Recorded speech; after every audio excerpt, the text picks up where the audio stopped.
If one listens to music with the necessary involvement, or one involves themselves in the process of what we are referring to as the classical music, it is not just about pleasantness of the body, it is not just about the pleasantness of emotion.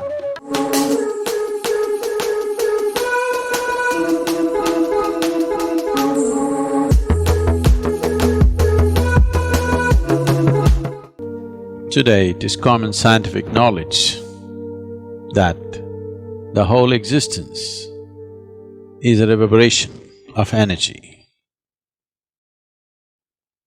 Or in other words, the whole existence is oscillating between being physical existence and being a vibration.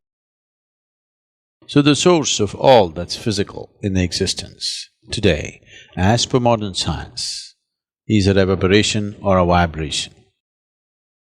This was recognized by the yogic sciences many millennia ago, and it was said the whole existence is sound, because where there is a vibration, there is bound to be a sound. Vibration is only a description, but in human experience, all vibrations, we experience them as sounds. Among the vibrations that happen in the existence, not all of it is right now available to the human ear. The spectrum of sounds that the reverberations of creation throws out is not fully available to the human ear.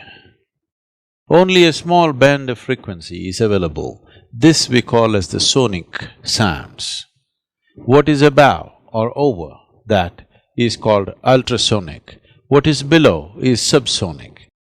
Both the subsonic and the ultrasonic sounds are not available to the human ear unless a human being strives, has the necessary sadhana to go beyond these limitations of a small band of frequencies.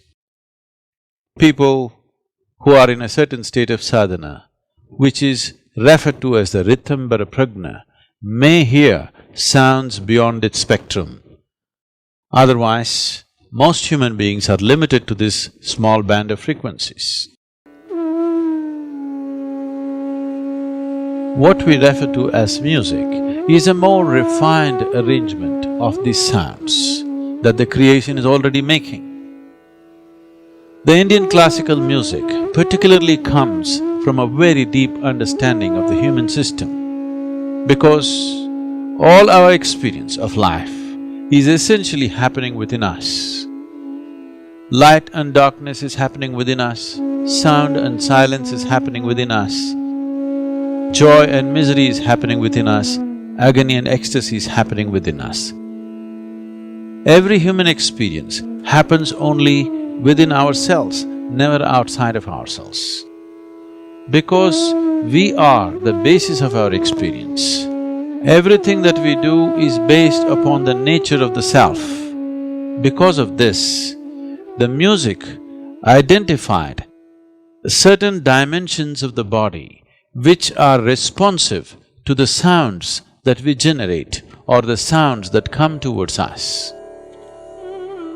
The human system being seen as 5 koshas or 5 sheets or layers of body, the Annamaya kosha, the Manomaya kosha, Pranamaya kosha, Vijnanamaya kosha and Anandamaya kosha.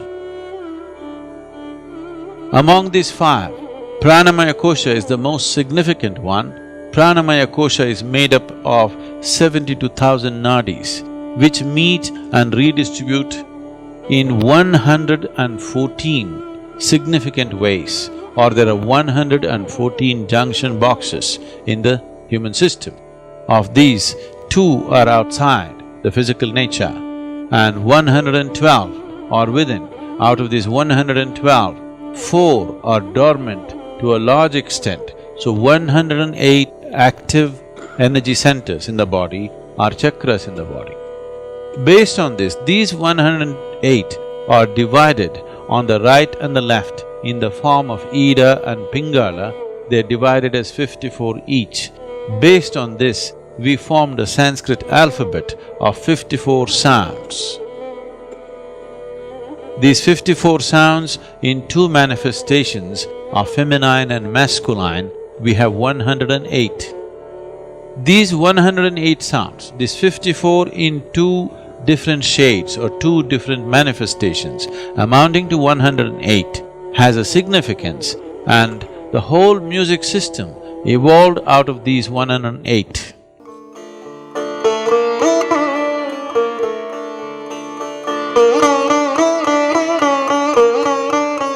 So the Indian classical music essentially is about touching these 108 or activating these 108 chakras or points in the body, which will lead to a natural evolution of the human being to a higher level of consciousness.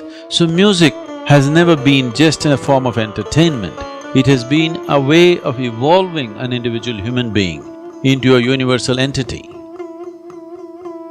So this dimension of activating the human system, this dimension of allowing the human system to evolve to its ultimate possibility by using these 108 sounds is called as Nada Yoga. So the Indian classical music is an evolution of this fundamental process of Nada Yoga. If one listens to music with the necessary involvement, or one involves themselves in the process of what we are referring to as the classical music, it is not just about pleasantness of the body, it is not just about the pleasantness of emotion that one goes through. It is a way, it is a method to move out of compulsive cycles of life and transcend those cycles to achieve an ultimate process of freedom and liberation. The classical music is a very refined and wonderful way of delving into oneself. This is one of the most wonderful ways that one can transcend one's limitations and arrive at an ultimate possibility. There are many ways to do this, but this is a wonderful and beautiful way to do it.